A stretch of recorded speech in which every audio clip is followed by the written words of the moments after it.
Just My Type Podcast. Here we go. Hello, hello, around the block and around the world. Here is where we discuss, debate, and deliberate all things diabetes, the Just My Type podcast. My name is Dobie Maxwell, representing Type 2, representing Type 1, the vivacious, the effervescent, the always in the know, Sami Parker. We'll get to Sami in just seconds. But first, today's Just My Type episode is brought to you by the Diabetes app, a free social community app that brings together both Type 1 and Type 2 diabetics, plus their supporters.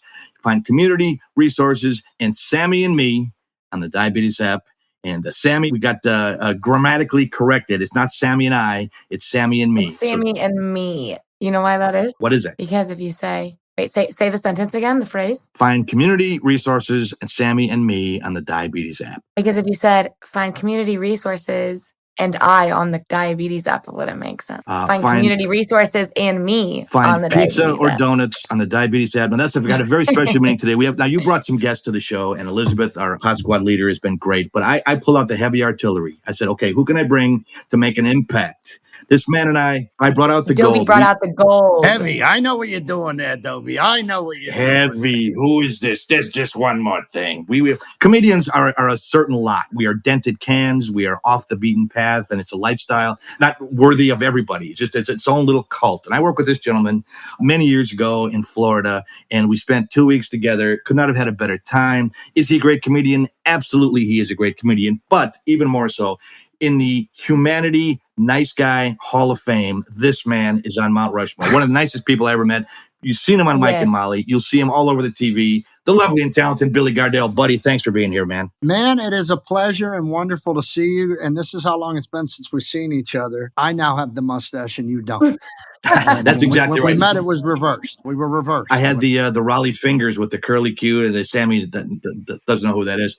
So if you haven't seen Billy, he's all over the TV, but he came up for the roots as a stand-up comedian, and that's a rough road. It's like there's the Army and there's the Navy SEALs. Comedians are Navy SEALs, working honky-tonks, gin joints, smoke-filled nightclubs all across America, plying our craft and our trade. And so for a diabetic or a future diabetic, our lifestyle, the heaviest thing we lift is a microphone or a bottle of beer. Our calories counting have commas in it Dobie. per meal. No. And it's just something like that. So Billy, if you wouldn't mind, share your story, how you got diagnosed, because I've known you a long time and it's been popular, but I want to hear it from you. Yeah, first of all, it's very nice to meet you as well, Sami. And same with you. Dobie's one of those guys, man. One of the gifts of being a comic, at least back when we started, there was, I think, a lot of camaraderie out on the road. Oh, yeah. You would just meet these cats and you just clicked. And, that must have been 25 years ago. We still check in with each other once a year, twice a year, just to say hey, or I'll get a weird package with some kind of Steeler baseball cards or something. And it's just a nice friendship to know that you just know somebody that long. So it's great to be here, number one. Wow, the way I got that. Oh, I really appreciate it. Yeah. Well, I mean, I want them to know that I genuinely love this bromance. I appreciate it, brother. The way we get, well, a true man can talk about his feelings.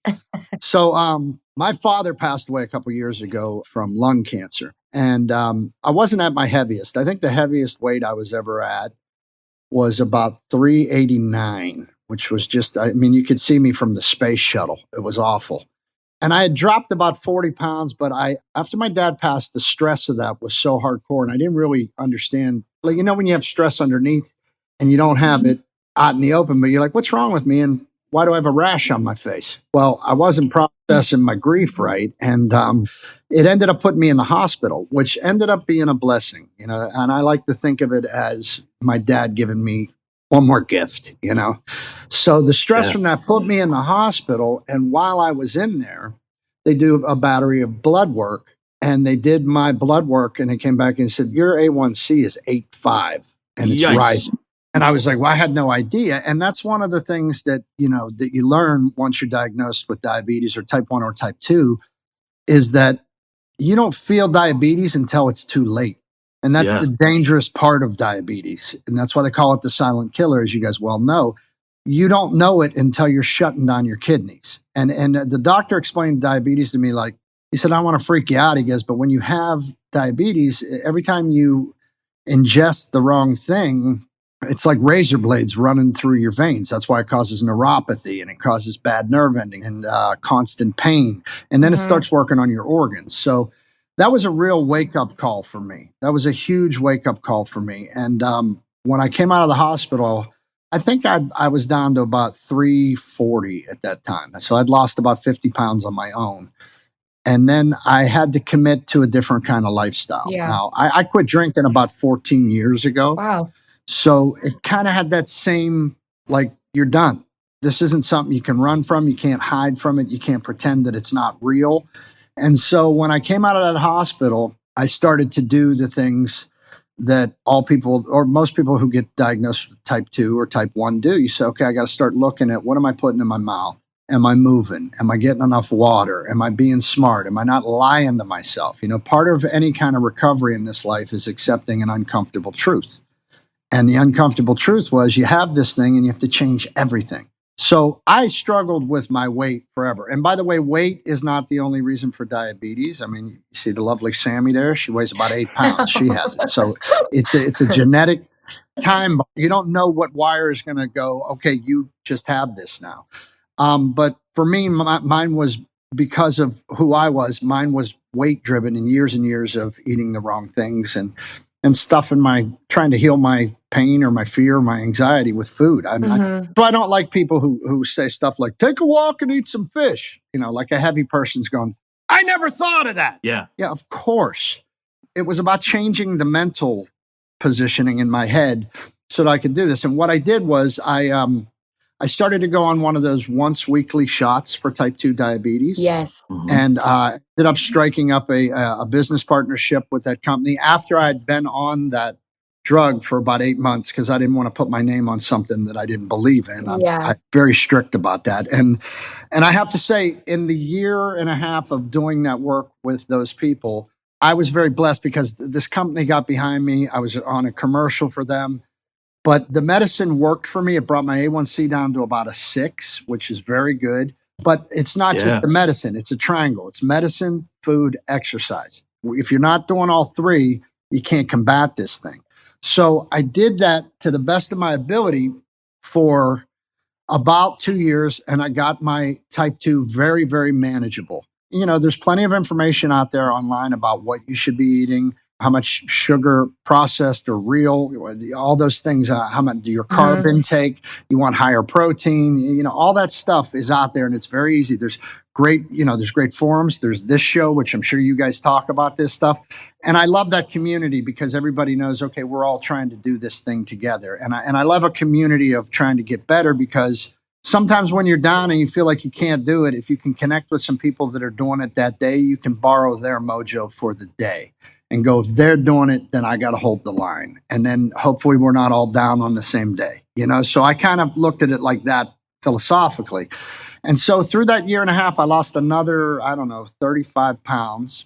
And then I did what a lot of people do. I started to feel better. And the minute I started to feel better, old bad behavior started to creep back in. I'll sneak a little piece of pie here, or 2 pieces of candy ain't going to kill me. And then what happened was I started gaining the weight again. I started getting back up there. And now this was when I was 50. And I don't know if you guys noticed, Dobe, I think you do. At 50, the warranties start running out. The metabolism don't work right. The knee hurts, hip hurts, you hurt yourself sleeping. It's just not a good time in life. You have to adjust. I'm on the PUP list in football, physically unable to perform. That's it. Yeah. I'm 3 to 5. I'm probable. So I had to make another serious change because it was creeping up. I had gained and lost the same 50 pounds about 5 years in a row. And I just finally got to the place where I surrendered. And what I did after that, I think I was back up to about 335, 340. I made a decision to get the gastric bypass surgery. Oh. Major decision. That's a major decision. A huge decision. And please, I'm not telling anybody they should do this. I am entirely grateful I did it. Nothing is free. I got enough extra skin that I could jump off a building and fly like one of them squirrel parachute guys. But hey, nothing's free. But one of the deciding factors for me in getting that operation, other than health and movement and stress from relief from your heart, because weight is very dangerous. And you get there when you get there, man. You can't beat yourself up. Like of course you want to think, why didn't I do this 20 years ago? Well, man, you get there when you get there.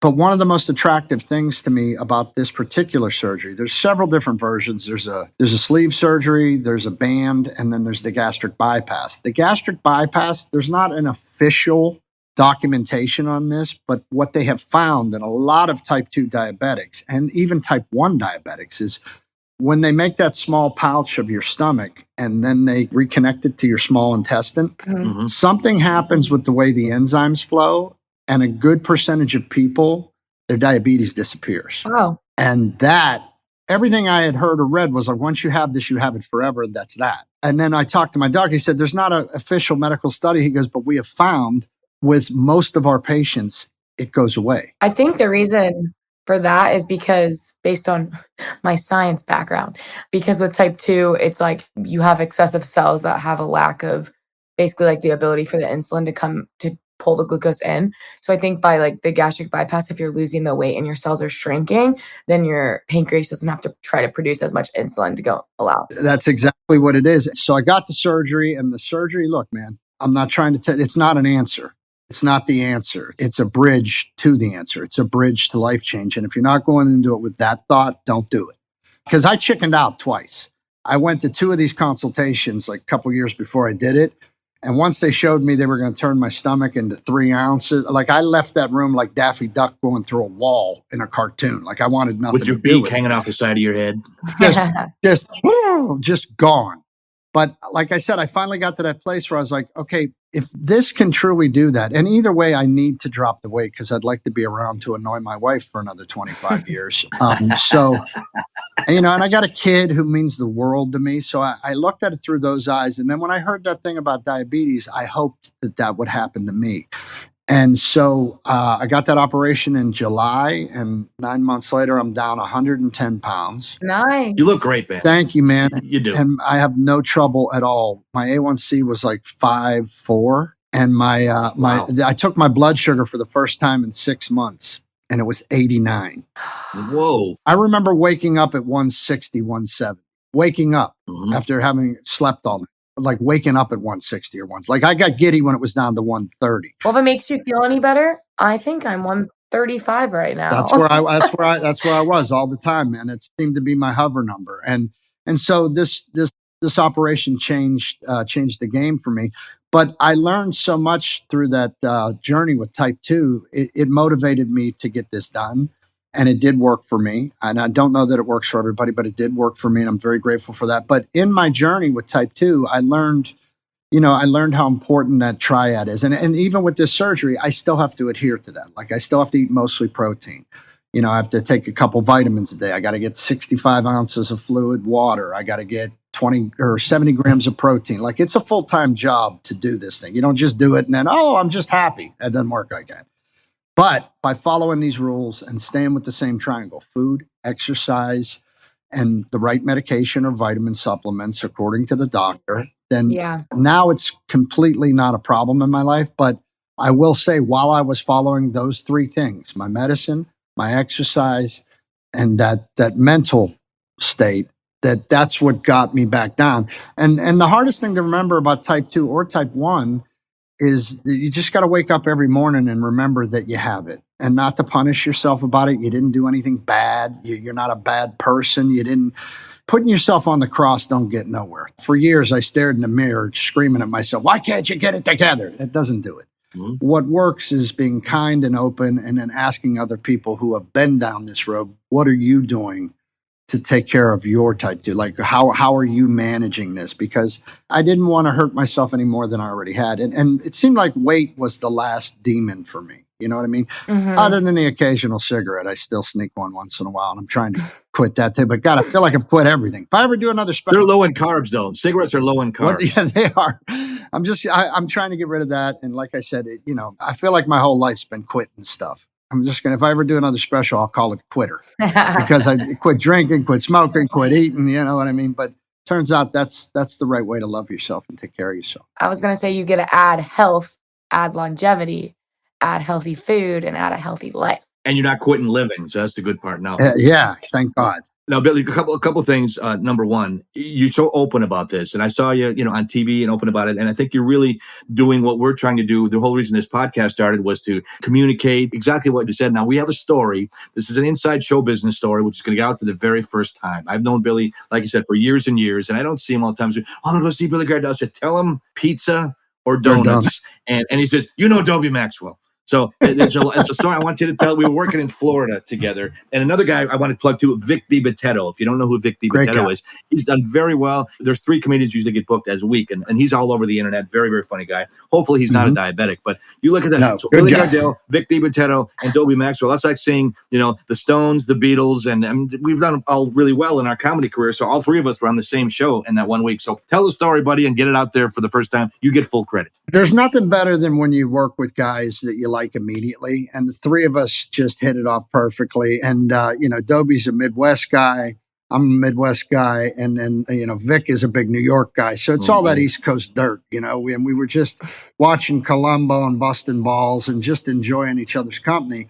And they had us in these little houses. They didn't put comics up in hotels back then. They put you in a little beat up house and they called it a comedy condo. And so the 3 of us were sharing this condo. And I think Vic had the rental car, or did you have the car? I don't remember. It was either you or Vic. No. Here's the thing. You were a large man at the time, and I had a Geo Metro. Sammy and Elizabeth, our producer, a Geo Metro is like a golf cart. And Billy's a large guy. So after the show, I'm sticking him in this Geo Metro, and it's like a clown car. I look like one of the Shriners. Yeah. So he's sticking his head out. Yeah. So we're going. You're rocking it. Okay, go ahead. Just paint that picture. Go ahead. That was my car. We would back out of this condo, and if you went left, there was a pizza place at the end of the street. And we would back out, and we'd go right, and there was a donut shop at the end of the other street. So wherever we were going to go during the time we were working together, like we were going to go to the mall, or we had to go to the radio show, or whatever, it just became, we'd back out of the car and go, all right, which way are we going, pizza or donuts? I think we're going donuts.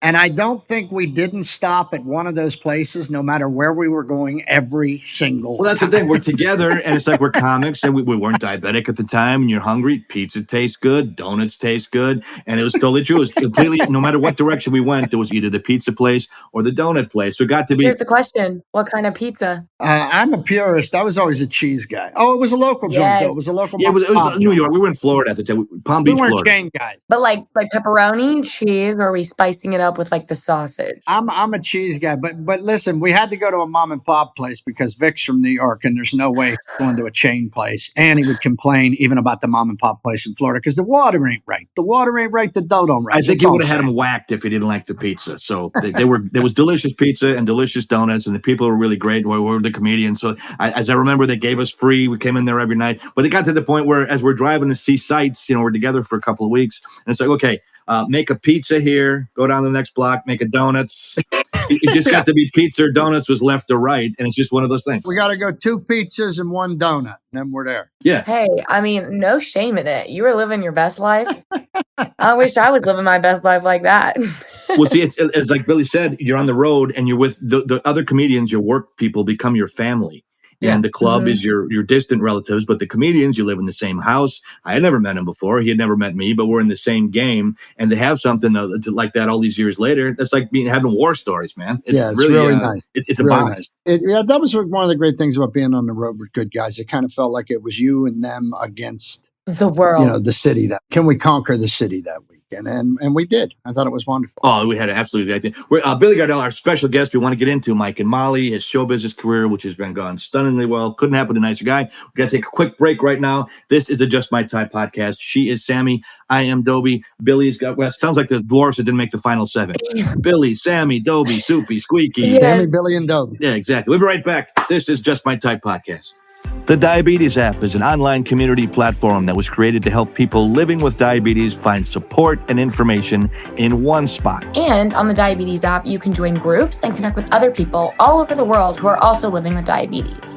I mean, for me, whenever I have a bad day, I find myself scrolling through the mental wellness group, just to reassure myself that I'm not alone. The Diabetes app has a resource section where you can find articles, recipes, tips, and tricks for managing your diabetes. Download the Diabetes app today and connect with us right on the app. DiaStrong is an online telehealth platform that connects you to medical and holistic professionals to help you manage your diabetes. Find registered dietitians, nutritionists, certified diabetes educators, and more without the hassle of having to go into a doctor's office. Wait. You mean a lazy bum like me can have appointments right from my computer? Sign me up. That's right, Dobie. And this week, our listeners can use promo code JMT25 for 25% off their first visit. Yeah, don't try to cheat and go to JMT26 because you're not going to get 26. It's 25. Go to www.diastronghealth.com. That's www.diastronghealth.com. We are back like leisure suits at a 70s party. This is the Just My Type podcast. Dobie Maxwell is my name, along with my co-hostess, Sammy Parker. Special guest today, Billy Gardell. Buddy, we're so glad to have you, man. Glad to be here. You've always been in a good place because you're a good guy, but I'm glad to see you in a special place with your diabetes, man. And that's what the whole show's about. But let's go talk about show business a little bit. Tell us about the whole experience, because I lived out in LA when you did, and it worked for you. Yeah, my manager always says my career is like Captain Jack Sparrow. I seem to step onto the dock as the ship sinks. I've got some amazing, really do. And you have to be lucky. I think the harder you work on your craft, I think when an opportunity arises, the work you put on your craft will kind of decide how long that window stays open. But I think the actual break is a lot of luck. You have to be in the right place at the right time. And I was, when Mike and Molly hit, I was ready to leave California. I just hadn't booked anything in a couple of years. I had a then 4-year-old son, and I wasn't getting booked on the road. I wasn't booking gigs out here. And we were, you're married, there's responsibilities there. And I was thought, you know what, man, you got to know when you're beat sometimes. So I called my buddies in Pittsburgh on WDVE, which is a radio show I call into every Tuesday morning. Jimmy Crenn? Yeah, Cren's not there anymore. It's Bauman and Crawford, who are fantastic. Gotcha. Okay, very good. And Randy set me up with a satellite box so I could call in from my home every Tuesday, and I would call and talk to Pittsburgh and tell them how lousy everything was going. And I said, look, man, I think I'm done out here. I said, can I get a gig on the radio with you? And he said, yeah, bring you in as one of the sidekicks, and you can come back here in Pittsburgh and live a decent life, raise your family. You're done by 10, you go home. And I thought, that's lovely. That sounds really good. I said, what I'm going to do is I'm going to ride out one more pilot season. Now, pilot season is a 3-month period where all the new shows are looking for actors, cast them, they shoot them, and then they decide if it gets picked up for show or not. Usually, most people get 10, 15 auditions during pilot season. That last pilot season, I got 6. And the final one was Mike and Molly. Wow. The final audition I got. And I was late. I was late to the audition, which I'm never late, but I was late to the audition, and Chuck Lorre happened to be in the office that day. So I'm like, oh my God, I made this guy, I'm late. This guy's going to hate me. So what I did, what a comic does, you take a chance on a funny line and hope it lands. So I walked in the room. I said, Mr. Lorre, how are you? What I like to do is I like to find the most powerful guy in television. I like to make him wait about 20 minutes just so you're really good. And I was lucky. He laughed, and we went on with the audition. And a couple of days later, he called me. He said, look, you're the guy. He goes, you're Mike. You're the right guy. He goes, I want you to have faith that we're going to get this done, and you're the guy. And everything he said came true. And then we had a beautiful 6-year run with a cast that was like the 96 Bulls. Melissa McCarthy, Rondi Reed, Lou Mastillo, Reno Wilson, Niambi, Swoozie Kurtz, Katie Mixon. And that bench was so deep. It was a wonderful show and brilliant writers. And that went 6.5 years. And then they let us go because they couldn't agree on money behind closed doors with syndication stuff that nobody like me is ever going to know the real reason. But there's no truth that Melissa didn't want to stay and she lost weight, so they stopped. That's all internet shit. Oh, can I say that's that? fine. I'm sorry. You just did. I say shiz. We say shiz, but yeah, we get you. Shiz. All right. Well, that shiz wasn't true.